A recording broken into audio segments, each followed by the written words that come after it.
बोलो जयकारा बोल मेरे श्री गुरु महाराज की जय। सभी गुरुमुख प्रेमियों से सप्रेम जय सच्चिदानंद। चार रतन हैं ऐसे। रतन कहते हैं हीरे मोतियों को। हमने देखे नहीं हैं, शायद आप गुरुमुख प्रेमियों में से अवश्य किसी ने देखे होंगे, लेकिन मैंने तो नहीं देखे, ठीक से नहीं मालूम कि लाल जवाहर किसे कहते हैं, मोती, ये बहुत पुरातन समय की जो धातुएं हैं, नायाब कीमती, इन्हीं में से रत्न भी होते हैं, जो कि हीरे लाल जवाहर मोतियों को जैसे हम समझते हैं कीमती, रत्न भी उन्हीं में से होते हैं।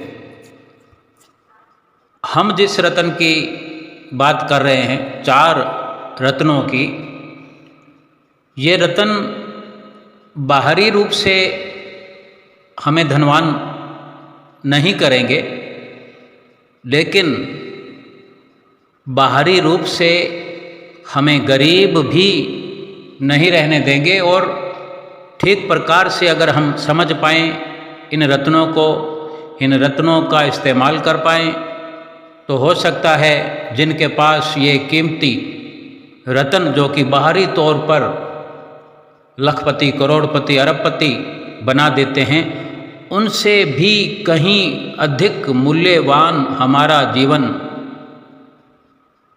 हमारा इस संसार में रहना, जीवन गुजारना हो सकता है। क्योंकि ये जो रत्न हैं, इनको ठीक प्रकार से समझना, इनको बरतना, व्यवहार में लाना, ये जरूरी है। आओ हम समझते हैं, और ये हमें विश्वास सर्वप्रथम करना होगा। अपने भीतर ये विश्वास पुख्ता करना होगा, अटल करना होगा कि इन रत्नों से इतना धनवान बना जा सकता है कि फिर तीनों लोकों की संपदा भी इनके आगे फीकी फीकी लगती है।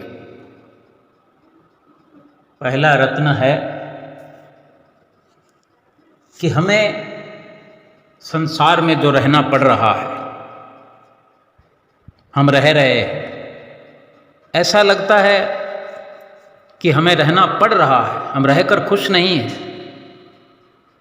बेशक हम अभी कह सकते हैं कि ऐसी तो कोई बात नहीं, हम तो खुश हैं, लेकिन गौर फरमाएं हम अपने जीवन पर, भीतर बाहर, इधर उधर, कि क्या वास्तव में हम खुश हैं संसार के व्यवहार से, संसार में रहकर। कोई ना कोई दुविधा, कोई ना कोई बाधा, कोई ना कोई रुकावट किसी न किसी काम में होती रहती है, और हमें सीधा सीधा लगता है कि हमें वो परेशान कर रहा है, वो परेशान कर रहा है, उसने ऐसा कह दिया, उसने वैसा कह दिया, उसने हमारे साथ बुरा कर लिया। यानी ठीक प्रकार से अगर हम कहें तो हमें इस जीवन में रहना पड़ रहा है, और यही सच्चाई है। जीवन दोबारा ना मिले, जीवन में आना ना पड़े, जन्म ना हो, सारा संसार कहीं ना कहीं ये चाहता तो है, लेकिन ठीक प्रकार से समझ नहीं पा रहा है। उसकी अपनी सोच से, अपनी बुद्धि से परे है। और जो फिर यत्न कर रहे हैं वापस ना आने के, जन्म ना लेने के, अपनी मर्जी से, वो भी सफल नहीं होंगे, ना कभी हुए, ना हो रहे हैं, ना होंगे। लेकिन ये तो मार्गदर्शन अगर ठीक प्रकार से मिल जाए, जिसे मिल जाता है, मिल गया है, जैसे कि हम गुरुमुखों को, हम सभी जो गुरुमुख हैं ना, हम अगर हम गुरुमुख हैं और हमें भली भांति ये हर वक्त ध्यान रहता है, ये ज्ञान रहता है, ये समझ, ये अनुमान रहता है कि हम अपने श्री परमहंसों के, वक़्त के महापुरुषों के सेवक हैं, गुरुमुख हैं, उनका मार्गदर्शन हमें मिला हुआ है, उन्हीं की तरफ से, उनकी रहनुमाई में, उन्हीं के सानिध्य में ये 4 रत्नों की हमें प्राप्ति होती है। पहला रत्न है कि हमें इस संसार में कोई भी कुछ कहता है, कोई भी हमसे कैसा भी व्यवहार करता है, कोई ताना मारता है, कोई लांछन लगाता है, ये सब चल रहा है, ये हमारे जीवन में हो रहा है। हम नित्य प्रति किसी न किसी ऐसे मंजर को देख रहे हैं, किसी न किसी ऐसी अड़चनों से हम रूबरू हो रहे हैं, किसी न किसी ऐसी रुकावट भरी राहों से गुजर रहे हैं, गुजरना पड़ता है और गुजरते रहना पड़ेगा। अगर हमें कोई कुछ भी कहे, कैसा भी व्यवहार करे, हमें क्रोध भी आता है, हमें बुरा लगता है, हम दुखी हो जाते हैं, लेकिन ये महापुरुषों के हमारे लिए वचन हैं और ये एक प्रकार का ऐसा रत्न है जो हम अपने भीतर संजो कर रखें। वो रत्न है माफ़ी, माफ़ कर देने का भाव, माफ़ कर देने का भाव रूपी रत्न हमारे भीतर मौजूद हो। कोई कुछ भी हमारे साथ करे, चाहे थोड़ी देर विचलित हो जाते हैं बेशक, क्योंकि जीव बुद्धि हैं, लेकिन हमें तुरंत महापुरुषों की वाणियों का ध्यान करते हुए, ख्याल करते हुए, उनका मनन करते हुए इस रत्न को अपने भीतर से उजागर करके उन्हें माफ़ कर देना चाहिए, भीतर ही भीतर। यानी उनकी किसी भी बात को, किसी के भी व्यवहार को, संसार में जिसने हमारे साथ जो किया, जो कर रहे हैं, जो करते रहेंगे, उनको नज़रअंदाज करना है। कभी उनके व्यवहार को, उनकी बातों को, उनके तानों को, उनके इल्ज़ाम को, उनके उलाहनों को अपने अंदर नहीं संजो कर रखना है और कभी किसी से बदले का भाव नहीं रखना है। अगर ये ठीक से हम समझ पाएँ तो बदले का भाव भी हमारे भीतर में नहीं रहेगा। क्रोध भी अधिक देर तक हमें जला नहीं सकता अगर माफ़ी रूपी रतन, माफ़ करने का भाव हमारे भीतर विद्यमान है। तो कोई कितना भी बलवान हो, कोई कितना हैवान हो, शैतान हो, सभी के भीतर परमात्मा विद्यमान है।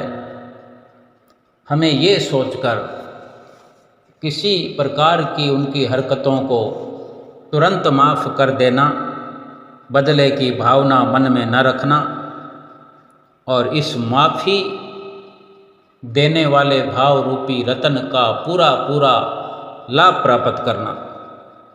दूसरा रत्न है,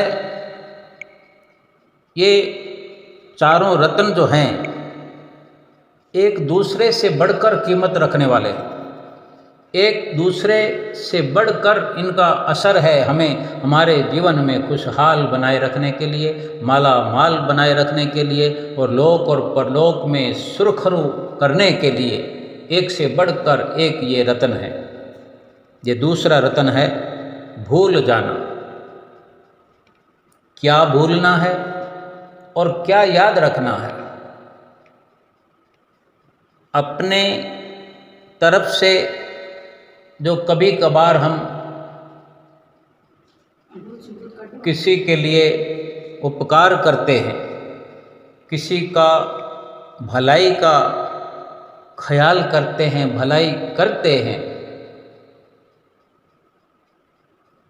तुरंत उसको भुला देने का भाव हमारे अंदर अंकित हो जाना चाहिए, या कहें कि ये रतन अपने भीतर संजो कर हम अगर रखे हुए हैं तो याद रखने का निश्चय ही हम नहीं करेंगे तो भूल जाने की जरूरत नहीं पड़ेगी, क्योंकि ये पहले से भूल जाने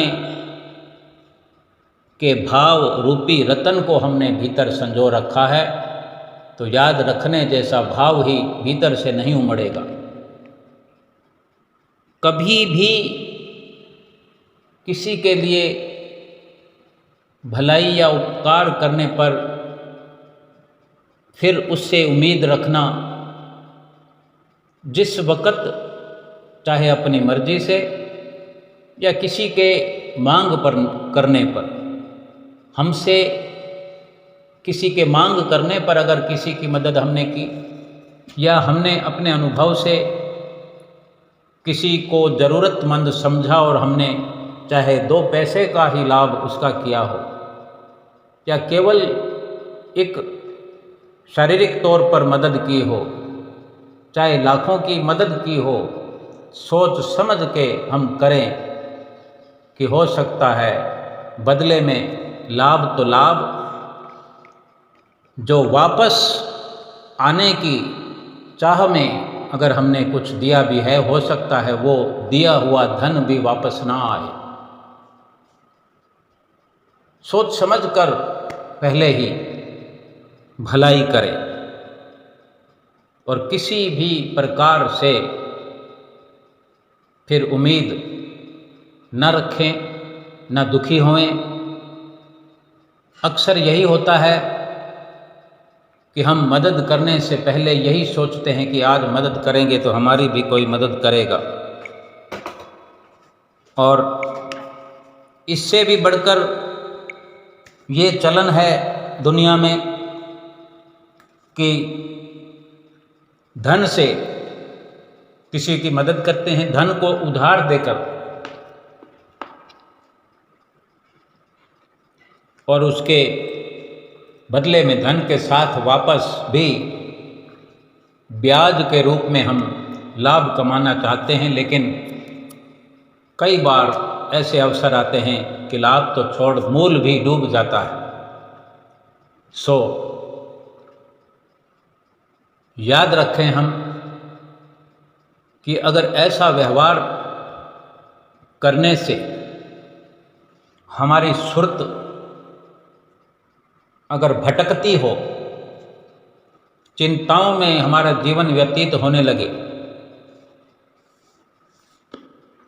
चिंता में डूब जाए, चिंतन छूट जाए, नाम छूट जाए, भगवान का ध्यान हट जाए, धन का हर वक्त सुमरण होने लगे कि कब वापस आएगा, कब वापस आएगा, तो कितना बड़ा नुकसान होगा। उस धन से कहीं करोड़ों गुना ज़्यादा नुकसान हमारे भीतर जो मालिक का सुमरण चलता है उसमें बाधा होगी, उसमें खलल पड़ेगा, लोक परलोक बिगड़ने लगेगा और बिगड़ते बिगड़ते बिगड़ जाएगा। सो ये संतों महापुरुषों से दूसरा रत्न हमें जो मिलता है, हमें अपने अंदर धारण करना है कि ऐसा व्यवहार सोच समझ कर करें और उतना ही उपकार करें जितना हम हजम कर सके। जैसे कहावत भी है कि नेकी कर कुएं में डाल। हमारे तो महापुरुषों ने हमें हर वक्त हमारे भीतर की भलाई के लिए ही हमारा मार्गदर्शन किया है। बाहरी तौर पर जो भी लाभ हो रहे हैं, नुकसान हो रहे हैं, जो एकत्र हो रहा है, जो खर्च हो रहा है, उसकी कोई गिनती नहीं है। उसकी गिनती, उसका लाभ नुकसान, भीतर के लाभ और नुकसान से मिलान नहीं किया जा सकता। जिनको वक़्त के संत महापुरुषों की शरण मिली हुई है, सोहबत संगत मिली हुई है, उनके लिए ये स्वर्णिम अवसर है। और इस स्वर्णिम अवसर में ये रतन जो उन्हें प्राप्त हुए हैं, गुरुमुख प्रेमियों को, हर गुरुमुख प्रेमी को महापुरुषों से ऐसे रतन मिलते हैं। लेकिन अगर ऐसे रत्नों का लाभ ना उठाया जाए या ऐसे रत्नों को संभाल कर ना रखा जाए, तो जब जब भी ऐसे कीमती रत्नों की ज़रूरत होती है, तब संभाल कर न रखे जाने के कारण या गुम कर दिए जाने के कारण उन घड़ियों में जिस वक़्त लाभान्वित होना होता है, तब हम कहीं पिछड़ जाते हैं, गिरावट में चले जाते हैं, कंगाल खड़े हुए नजर आते हैं। अगर ये रतन हमारे हृदय में हो तो हम कभी भी एक पल के लिए भी ना बाहरी तौर से ना भीतर तौर से कंगाल हो ही नहीं सकते। ऐसा ही तीसरा रत्न है। तीसरा रत्न है विश्वास। यूं तो ये कोई बड़ी बात नहीं है, विश्वास को हम सभी समझते हैं, लेकिन असलियत यह है कि विश्वास किस पर करना है, किस से विश्वास करने से बचना है, ये जरूरी है। महापुरुषों के अनुसार विश्वास रूपी रतन की सिफत यह है कि इस रतन से कैसे लाभ उठाना है कि हमेशा विश्वास एक अपनी मेहनत और पुरुषार्थ पर और उस परमपिता परमेश्वर पर विश्वास रखना चाहिए, अटूट विश्वास रखना चाहिए। और इस प्रकार से विश्वास रूपी रतन को अपने भीतर संजो कर संभाल कर रखने का बड़ा लाभ है।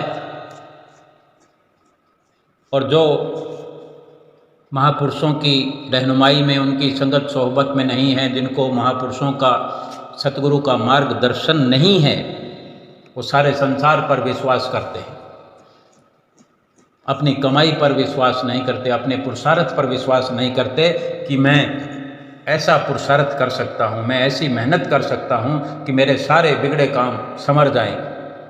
महापुरुषों ने जो ये हमें विश्वास रूपी रतन दिया है, निश्चित तौर पर परम पिता परमेश्वर पर जो अटूट विश्वास रखने का जो ये रत्न है,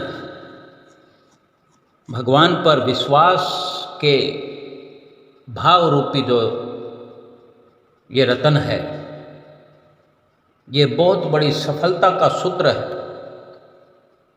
जो परम पिता परमेश्वर पर अटूट विश्वास रखेगा, वो संसार की जगह जगह पर जाकर के विश्वास करना छोड़ देगा और संसार की हर जगह पर, हर रिश्ते पर, हर मित्रता पर, हर कुटुंबी संबंध पर, हर धन पर, सम्मान पर, परिवार पर अगर विश्वास कोई रखता है तो इस कारण से परमपिता परमेश्वर के विश्वास से अगर वंचित हो रहा है, हो जाता है, तो ये सब के सब जो सांसारिक विश्वास हैं,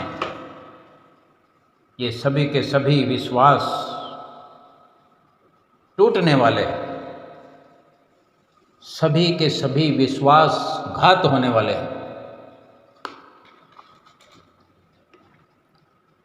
प्रभु पर विश्वास किया नहीं, दुनिया का विश्वास काम आया नहीं, ये लोक भी बिगड़ गया और परलोक भी बिगड़ेगा ही। परलोक बन नहीं सकता, ना ये लोक सुखी रहेगा ना परलोक सुखी होगा। इसलिए विश्वास रूपी रतन को अपने भीतर संजो कर रखना, ये तीसरा रतन है। और इसी प्रकार जो चौथा रतन है, चौथी जो अपने आप को सफलता दिलाने वाली ये निधि है, ये पूंजी है, वो रतन है वैराग्य। वैराग, उपरामता। हमेशा ये अवश्य याद रखना है हमें कि जब हमारा जन्म हुआ, जब भी हमारा जन्म हुआ है, तो ये भी हमें याद रखना है कि निश्चित तौर पर हमें एक दिन मरना है। यानी मृत्यु को हर पल याद रखना है, तभी वैराग धारण किए हुए रह सकते हैं। विराग रूपी रतन को अपने भीतर संजो कर रख सकते हैं और रखना है। वैराग इस संसार से, यानी आश्रित न संसार पे रहना, न संसार के लोगों पर रहना है, न संसार के सामानों में। संसार कह देने से सब कुछ उसमें आ गया, क्योंकि बिना लिप्त हुए, पूरे संसार के अंदर लिप्त हुए बिना ही सच्चा आनंद प्राप्त किया जा सकता है। और वर्तमान में, इस घड़ी में, इस पल में जो जी रहे हैं, यही जीवन का असली सच है, यही घड़ी है। ना आगे कुछ है, ना पीछे कुछ था, ना था ना है, ना तो पीछे था ना आगे होगा। जो कुछ है अभी है, इसी पल है, इसी घड़ी है। ये वैराग रूपी रत्न जो है, यही हमें दर्शाता है। इसका बहुत बड़ा लाभ यही है कि इसी पल में सचेत रहना, अगले पल के बारे में नहीं सोचना। इस पल, जो हम पल जी रहे हैं, इस पल को सचेत रहकर जीना है कि इस पल में मृत्यु हो सकती है। और जब अगले पल में प्रवेश करें तो फिर भी यही धारणा बनी रहे कि इस पल हमारी मृत्यु हो सकती है। अभी जब इस पल में जीवन व्यतीत हो रहा है तो अगले पल के बारे में न सोचें। यानी हर पल यही सोचते रहें कि मृत्यु हो सकती है इसी पल में। तभी वैराग संसार से तो क्या, अपने शरीर से भी बना रहेगा। यही सही मायने में चौथा रतन हमारे अंदर शोभायमान हो जाएगा और फिर जीवन का सच्चा लाभ हमें प्राप्त होगा। महापुरुष फरमाते हैं, होती आरती बजते शंख, पूजा में सब खोए हैं। मंदिर के बाहर तो देखो भूखे बच्चे सोए हैं। एक निवाला इनको देना, प्रसाद मुझे चढ़ जाएगा। मेरे दर पर आकर मांगने वाले फिर तुझे बिन मांगे सब मिल जाएगा। जीवन के रास्ते बड़े अजीब होते हैं, कभी हार होती है तो कभी जीत होती है। तमन्ना रखो समुंदर की गहराई को छूने की, किनारों पर तो बस जीवन की शुरुआत होती है। यही सच्चाई है कि अगर हमारे भीतर ये चार रतन बसते हैं, सतगुरु का प्यार बसता है, सभी के अंदर भगवान का दीदार होता है, मृत्यु की याद, संसार से वैराग, ये सब ज्यों के त्यों हम अपने भीतर चार रतन संजो कर रखें जो महापुरुषों ने हमें समझाए हैं। पहला रतन है माफ़ी, दूसरा रतन है भूल जाना, तीसरा रतन है विश्वास और चौथा है वैराग। इनकी जो व्याख्या हुई है, सीधे तौर पर इस पर अमल करते हुए अगर जीवन का एक एक पल हम व्यतीत करते हैं तो हमारा ये लोक भी सुखी होता है, परलोक सुहेला होता है, सतगुरु की प्रसन्नता प्राप्त होती है। बोलो जयकारा बोल मेरे श्री गुरु महाराज की जय।